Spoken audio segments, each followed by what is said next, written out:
Em nome do Pai que me criou, do Filho que me resgatou e do Espírito Santo que me santificou, divina vontade reina na minha vontade.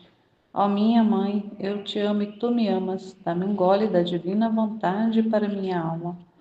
Me abençoa, Mãe, para que todas as minhas ações sejam feitas diante de vossos olhos maternais. Vinde, Espírito Santo, vinde por meio da poderosa intercessão do Imaculado Coração de Maria, vossa amadíssima esposa e nossa mãe. Amém. Vem, divina vontade, nesta ação que estou a fazer e em todas as ações que farei durante este dia. Amém. Fiat. Meditação, Livro do Céu, volume 11, capítulo 122, de 23 de abril de 1916. A cada pensamento sobre a paixão, a alma toma a luz da humanidade de Jesus. Continuando meu estado habitual, meu adorável Jesus se fazia ver todo circundado de luz que lhe saía de dentro de sua santíssima humanidade, que o embelezava de modo tal de formar uma vista encantadora e raptora. E eu fiquei surpreendida e Jesus me disse: Minha filha, cada pena que sofri, cada gota de sangue, cada chaga, oração, palavra, ação, passo, etc., produziu uma luz em minha humanidade, capaz de embelezar-me em tal modo de ter arrebatados todos os bem-aventurados. Agora, a alma, a cada pensamento de minha paixão, a cada condolência, a cada reparação e etc., que faz, não faz outra coisa que tomar luz de minha humanidade e embelezar-se à minha semelhança. Assim que um pensamento demais de minha paixão será uma luz demais que lhe levará um gozo eterno. É um trecho pequeno e na sequência ainda vamos ver o capítulo 123, mas vamos buscar aqui compreender um pouco melhor a respeito disso que ele falou aqui para Luísa, de que cada pensamento sobre a paixão, a alma toma a luz da humanidade de Jesus. Então, a cada vez que meditamos, que passa qualquer pensamento relacionado à paixão de Jesus, ao que ele sofreu na paixão, isso vai fazendo com que a nossa alma vá tomando luz da humanidade dele. Então, o pensamento, lembrar lá do flagelo na casa de Pilatos, o caminho do Calvário, tudo que ele viveu durante esse percurso, depois lá sendo pregado na cruz, os momentos já da crucificação, o seu sangue escorrendo, os seus membros sendo ali, os membros dele sendo porque ele ficou pendurado, né? Ele ficou lá cravado, né? Os cravos pregou os braços dele, os pés, mas ele ficou, o peso do corpo puxava e, na verdade, a carne dele foi rasgada. Já no flagelo, a carne foi rasgada e depois, pendurado na cruz, também rasgava e ia dilacerando toda a carne dele. Então, a humanidade dele ali, o físico dele, todo ali sendo ele estava ali realmente sendo descarnado.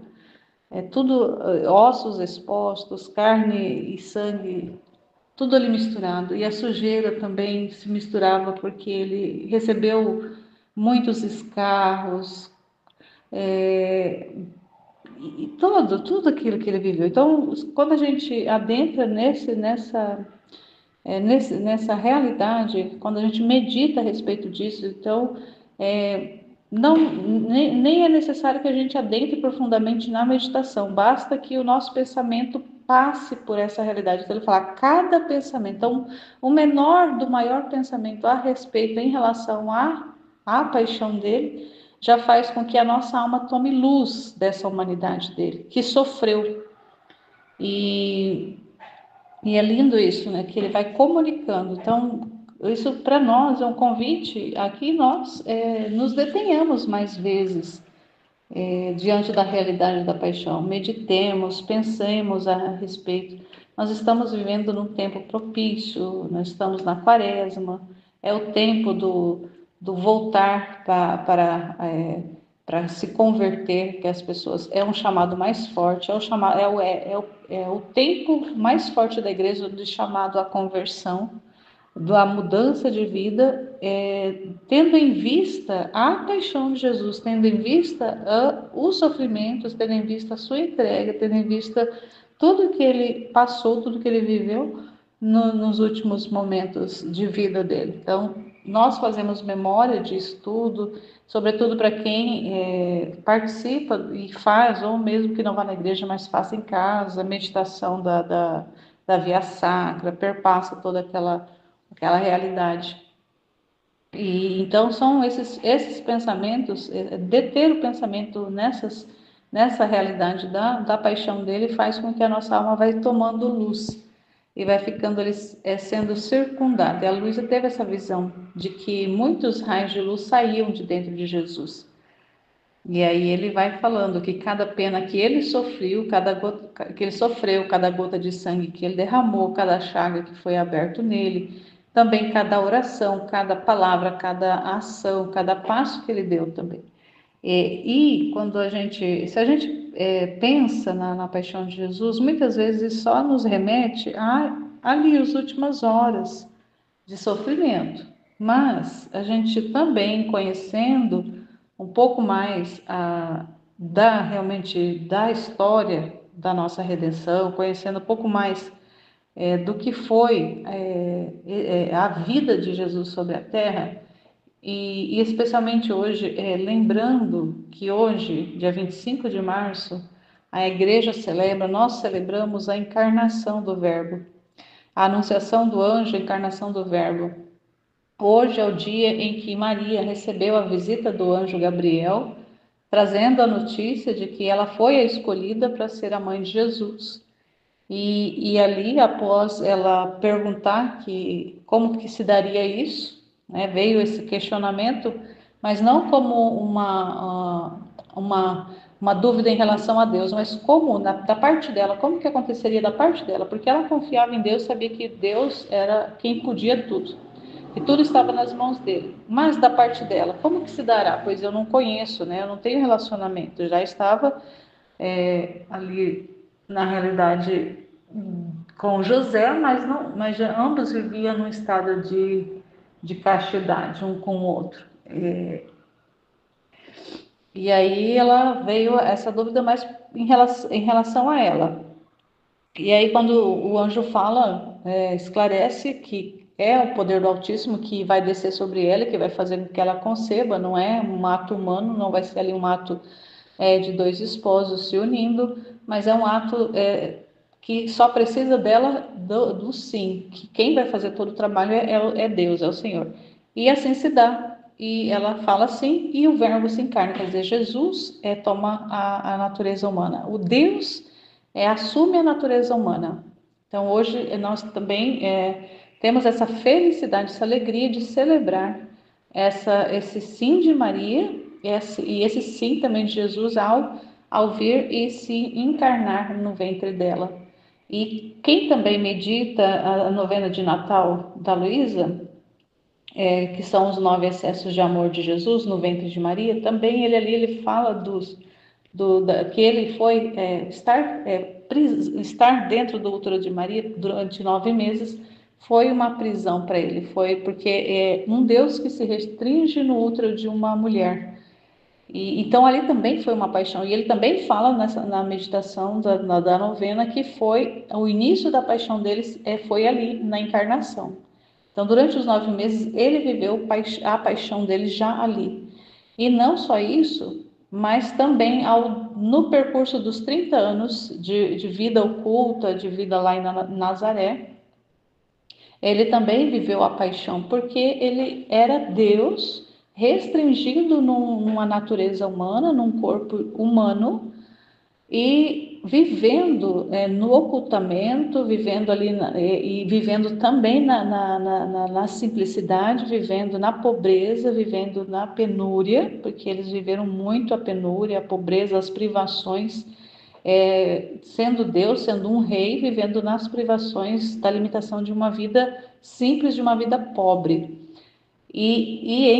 Só que em plena comunhão com o Pai, em plena oração. Então, quando ele fala ali de as orações, as ações que ele fazia, tudo isso estava associado também a essa paixão.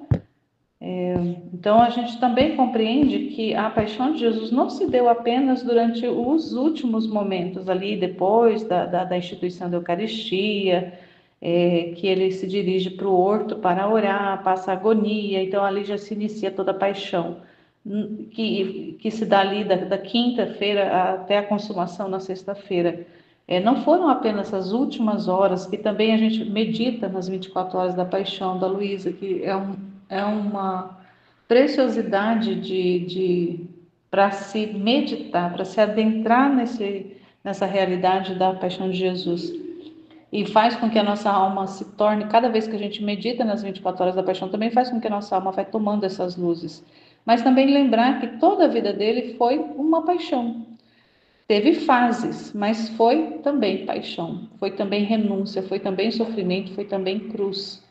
Ele viveu totalmente conformado à vontade divina, ele viveu na vontade divina, ele era Deus, mas ele não usurpou dessa condição, viveu literalmente na condição de ser humano apenas. Ele dependia do Pai para tudo, mas ele estava em constante contato, em constante oração, em constante comunhão com o Pai. E na humanidade dele, ele renunciou à vontade dele e assumiu apenas a vontade divina na vida dele, ele e Maria, né? Então a gente precisa ter essa consciência de que a gente precisa de estar meditando, de estar voltando o nosso pensamento para a paixão, não só lá nesses momentos, mas durante toda a vida dele, para a nossa alma ser iluminada. O outro trecho é o da sequência, que é o capítulo 123, que é de 3 de maio de 1916. Aqui são já alguns dias depois dessa visão que ela teve, dessa fala de Jesus. O título é A Alma na Divina Vontade, ora como Jesus, satisfaz ao Pai e repara por todos, tal como Ele o fez. Enquanto estava rezando, meu amável Jesus se pôs junto e ouvia que também ele rezava, e eu me pus a ouvi-lo. Então me disse: minha filha, reza, mas reza como eu rezo, isto é, converte-te toda em minha vontade, e nela encontrarás a Deus e a todas as criaturas. E fazendo todas as coisas das criaturas, as darás a Deus como se fosse uma só criatura. Porque o querer divino é o dono de todas, e porás aos pés da divindade os atos bons para lhe dar honra, e os maus para os reparar com a santidade, poder e imensidão da divina vontade, a qual nada escapa. Esta foi a vida de minha humanidade na terra. Porquanto santa era minha humanidade, tinha necessidade deste divino querer para dar completa satisfação ao Pai e redimir as gerações humanas. Porque só neste divino querer eu encontrava todas as gerações passadas, presentes e futuras, e todos os seus atos, pensamentos, palavras, etc., como em ação. E neste santo querer, sem que nada me escapasse, eu tomava todos os pensamentos em minha mente, e por cada um em particular, eu me apresentava ante a majestade suprema e os reparava. E nesta mesma vontade, descia em cada mente de criatura, dando-lhe o bem que tinha impetrado para o seu entendimento.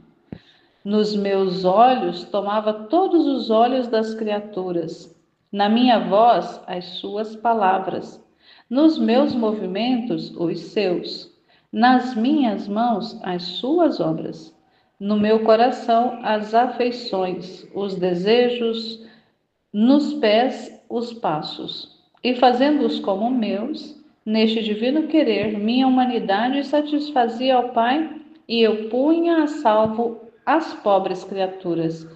E o Pai Divino ficava satisfeito. Não podia rejeitar-me, sendo o santo querer ele mesmo. Teria rejeitado ele mesmo. Certamente que não. Muito mais do que nestes atos encontrava santidade perfeita, beleza inatingível e raptora, amor sumo, atos imensos e eternos, potência invencível. Esta foi toda a vida da minha humanidade na Terra, desde o primeiro instante da minha concepção até ao último respiro, para prossegui-la depois no céu e no Santíssimo Sacramento. Por que não pode fazer o mesmo? Para quem me ama, tudo é possível, unida comigo em minha vontade. Toma e leva diante da majestade divina em teus pensamentos os pensamentos de todos, em teus olhos os olhares de todos, em tuas palavras os movimentos, nos afetos, nos desejos, todos de teus irmãos, para os reparares, para impetrar para eles luz, graça, amor. No meu querer, encontrar-te-ás em mim e em todos farás a minha vida. Rezarás como eu e o Pai Divino, por isso ficará contente e todo o céu te dirá: quem nos chama na terra? Quem é que quer prender este santo querer em si, fechando todos nós juntos? E quanto bem não pode obter a terra, fazendo descer o céu à terra? Também um trecho maravilhoso para a gente entender aqui. Incrível isso que o Senhor vai falando, que ele vai dizendo. E a gente precisa compreender que a alma, na divina vontade, ora como Jesus, reza como Jesus, satisfaz ao Pai e repara por todos, tal como ele fez. Então ele inicia falando ali como que foi na humanidade dele, que tudo que ele pensava, que tudo que ele rezava, que tudo que ele fazia, os caminhos por onde ele percorria, tudo nele, por ele ser por ele estar vivendo na divina vontade, por a divina vontade reinar na vida de Jesus, na humanidade dele 100%, tudo que ele fez, do menor ao maior ato que ele fez, tudo servia de reparação em nome das criaturas, em nosso nome. Ele fazia tudo em nome nosso. E olha que interessante, e que ele fala, né? Então, que ela deveria fazer a mesma coisa. E hoje ele fala isso para nós. Vocês devem fazer na divina vontade igual eu fiz. Porque na divina vontade tudo é possível. Humanamente, se nós pensarmos na humanidade, humanamente, nós não podemos fazer nenhum ato. Nem chega nem perto dos nossos atos, chega nem perto do que Jesus fez. Mas na divina vontade, os nossos atos se tornam os atos dele mesmo. E aí ele vem falando, minha filha, reza, mas reza como eu rezo.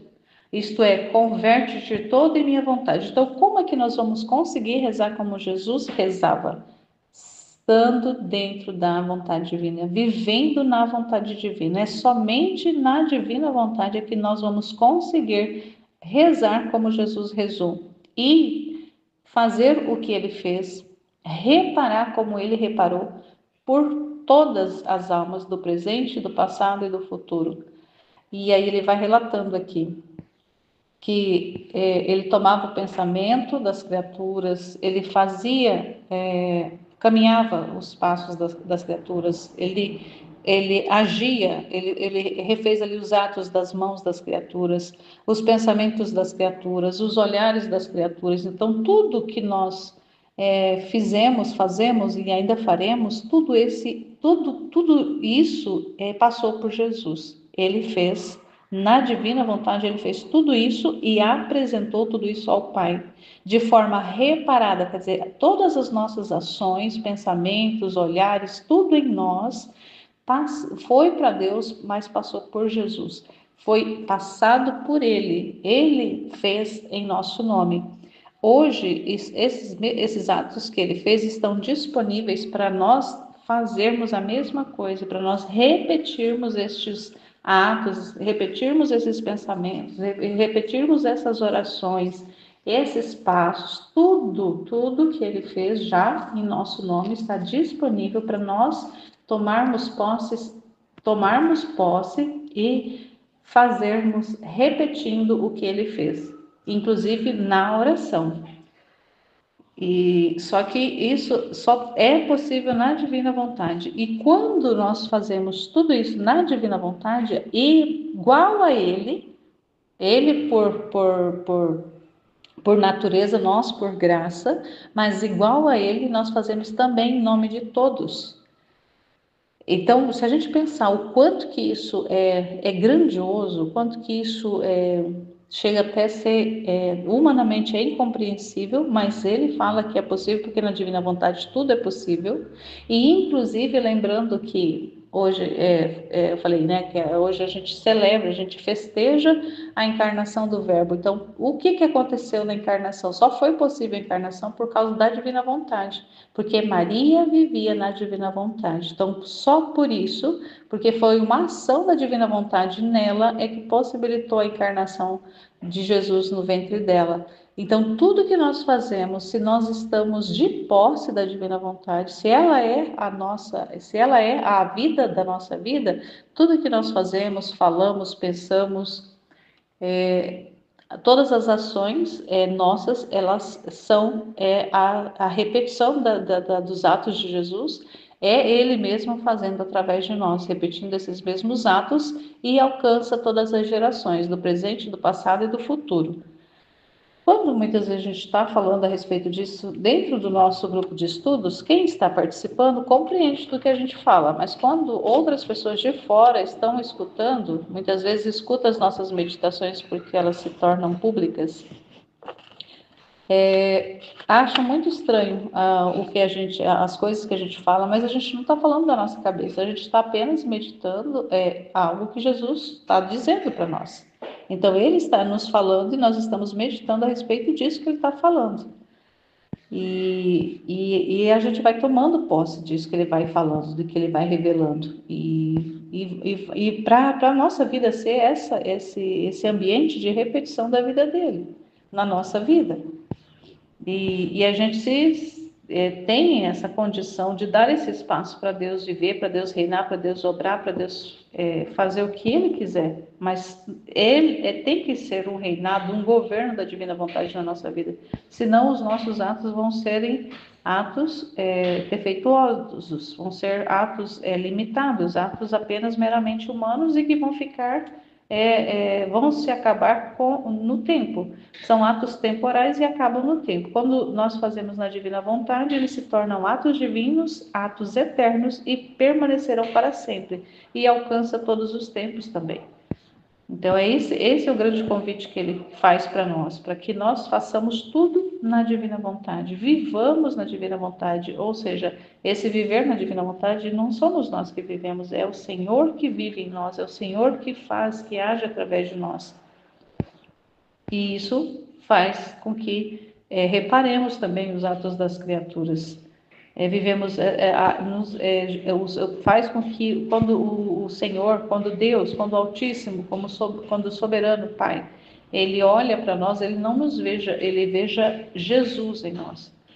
E o que faz com que o Senhor mantenha ainda a terra, mantenha a estrutura que nós vemos de vida ainda na terra, é possível porque quando Deus olha para a terra, Ele vê Jesus e não vê o ser humano. Porque se Ele vê o ser humano, se Ele visse apenas o ser humano, Ele já teria destruído a terra. Então, mas como Ele vê Jesus, porque na divina vontade é essa condição que existe, Então, até a Luísa, era a Eucaristia, Jesus estava na Eucaristia, mas depois que ele vem e deposita as verdades do Fiat na Luísa, ele devolve o dom da divina vontade na Luísa.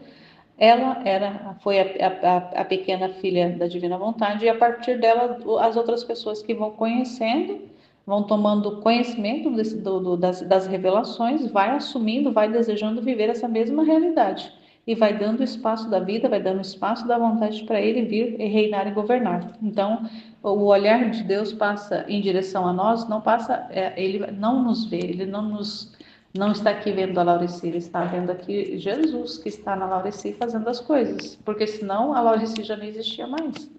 Então é para isso que nós fomos criados, para sermos esse espaço da habitação de Deus. E a gente, ao tomar conhecimento disso, a gente assume isso na nossa vida. E então a gente precisa ir conhecendo isso, tomando posse disso e assumindo todas as realidades que Jesus viveu na vida dele, e nunca, em nenhum momento na nossa vida, dizer não para Deus. A gente não pode, à medida que a gente vai conhecendo esses escritos, a gente não pode mais dizer não para Deus, porque uma vez que se conhece a verdade, falar não para Deus é dizer não para a verdade. E aí acaba que, como ele fala, que a alma que vive na divina vontade ora como Jesus e satisfaz ao Pai como o próprio Jesus fez. Então, tudo que nós fazemos fazemos porque é Ele que faz em nós, não é nós que fazemos como Jesus, nós não imitamos Jesus, é Jesus que faz através de nós na divina vontade, é Ele que age em nós. Não somos nós, porque nós não somos nada. A gente assume essa condição de nada e aí Jesus vem e Ele faz em nós. Inclusive, a gente não pode ver nessa realidade da divina vontade como apenas as realidades boas, benéficas de uma vida na divina vontade, de uma vida de Deus em nós. Porque quando ele vem habitar em nós, ele vem com todos os atributos. Então, a gente não passa apenas a ver a parte boa disso, mas toda a realidade da vida que Jesus viveu na sua humanidade sobre a terra. Ele quer viver, repetir esses atos em nós, e inclusive os atos da paixão, os atos do sofrimento, os atos da entrega, os atos da renúncia de si, que foi o que ele viveu, foi o que ele experimentou, foi aquilo que foi na vida dele, também é para ser na nossa. E se a gente toma conhecimento disso, assume, diz sim, Senhor, eu também quero viver dessa forma, eu também quero viver desse jeito, Ele vai nos dando a graça, porque Ele vem com a graça, Ele vem por completo, é pacote completo. Então, quando a gente recebe essa vida da humanidade de Jesus em nós, não vem apenas a parte boa, mas vem também a parte do sofrimento. Mas a gente vai entendendo tudo isso e vai dizendo a cada momento, a cada sofrimento, a cada cruz, a cada circunstância que ele vai nos apresentando, a gente vai dizendo sim, porque a gente vai entendendo que é esse trabalho de Deus. Se o Pai não poupou o seu filho, não poupou Jesus, o seu único, o seu primogênito ali, o seu unigênito, na verdade, não poupou dos sofrimentos, quem somos nós para querer sermos poupados dos sofrimentos? Querermos ser livres de qualquer tribulação, de qualquer angústia e só aproveitar a parte boa, sendo que até então nós éramos rebeldes ao Senhor, sendo que até então nós só vivíamos, a nossa vida era uma ofensa direta a Deus, por causa dessa condição de pecado na terra. E quando a gente descobre que a gente pode, que esse processo de ofensa a Deus, de rebeldia a Deus, ela pode ser modificada, ela pode ser ressignificada, ela pode ser restaurada, ela pode ser regenerada a partir do momento que a gente assume a nossa condição de nada e de espaço de habitação de Deus, dá o espaço para Ele vir, para Ele morar em nós, viver em nós, agir em nós. E aí a nossa vida passa a sendo modificada dia a dia, nossa vida vai sendo modificada, e a gente vai vendo isso acontecer de forma consciente e vai dizendo cada dia, sim, Senhor. Aí vem o sofrimento, vem as cruzes, vem as realidades adversas, vem aquelas situações que muitas vezes podem ser condições de uma cruz que pode ser para nós um degrau, como foi falado na escola da Divina Vontade ontem, que muitas vezes, quando a gente busca caminhar nessa graça de viver na vontade divina, os sofrimentos que vão nos tocando, eles podem ser, sim, formas de correção, formas de justiça na nossa vida, mas eles também podem ser degraus para alcançarmos uma perfeição maior. Mas a gente sabe que na divina vontade nós não buscamos perfeição, porque a perfeição que vai sendo estabelecida em nós é a de Deus, não é a nossa. Nós permanecemos criaturas nada, permanecemos no nada, e Ele é quem faz todo o processo, é Ele que é a santidade dele que passa a existir em nós. Mas muitas vezes as realidades de cruz, elas podem ser esses degraus para ir nos embelezando mais e mais e fazendo com que nós nos assemelhemos mais e mais a Jesus, ao Senhor, mas elas também podem ser aquelas realidades de cruz que vem para corrigir muitas coisas na nossa vida, vem para ordenar muitas coisas na nossa vida. Então é importantíssimo a gente eu estava gravando e não estava vendo que o gravador se havia paralisado. Então, várias coisas que eu falei após o momento que eu parei aqui, ficou, mas na divina vontade nada se perde. Então, de qualquer forma, não vou retomar, mas é importante a gente estar consciente de tudo que Deus está fazendo e saber que a nossa vida é o espaço dele, é para ele. E a gente compreendendo isso, a gente aceita tudo que nos acontece e vai amando dia a dia o trabalho que o Senhor vai fazendo na nossa alma. Amém, Fiat.